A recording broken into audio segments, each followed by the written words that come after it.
we will return to the theme of the first half of Genesis chapter 18 in a week or two. But for today, I want to just focus on a single verse. A verse that is one of the most important and even profound descriptions of God's character thus far in the Bible.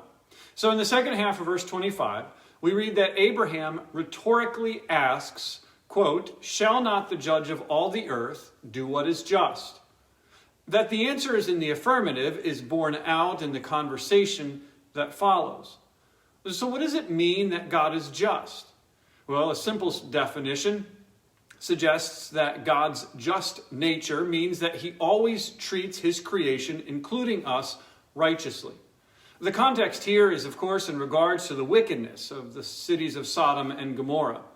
But there are several, I think, larger principles that we may rightly take from this text. So just a few things. First, God's justice flows from his knowing or his seeing.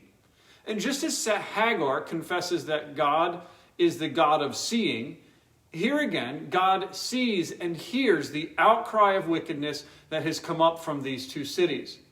And I think this is reassuring. For there are times when we are prone to think that no one, including God, is aware of the evil that takes place around us or even in our lives. Second, we see that God is patient. The phrasing of verse 21 implies that God does not just rush into judgment. Previously, in chapter 15, God told Abram that the iniquity of the Amorites is not yet complete. In other words, God would not yet judge them through destruction. In the New Testament, Peter tells us about God's reasoning for this. He writes, again, quote, "The Lord is not slow to fulfill his promise, as some count slowness, but is patient towards you, not wishing that any should perish, but that all should reach repentance." Again, this is good news for us. For if God was quick to judgment and wrath, we too would be in trouble and without hope. Third, God does not punish the innocent. Not only is each person ultimately responsible for their own actions, but there's even better news.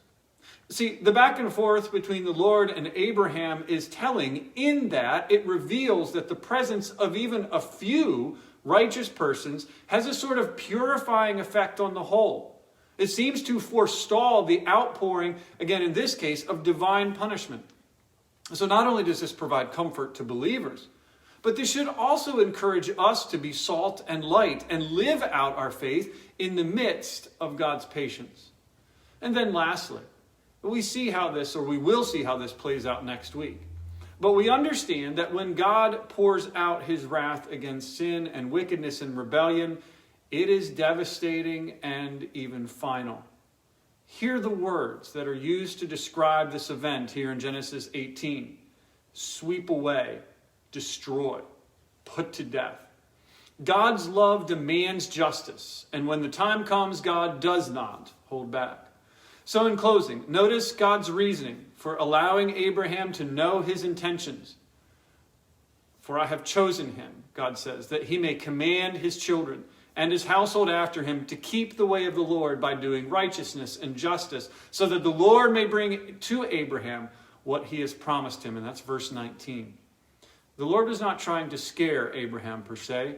Rather, he is allowing Abraham and then even us to see a clearer picture of his character, to see the seriousness with which we are to walk with him and the means of living in his blessing. So as you read Genesis chapter 18, may you ponder the reality of God's perfect justice and also the implications of it in your life.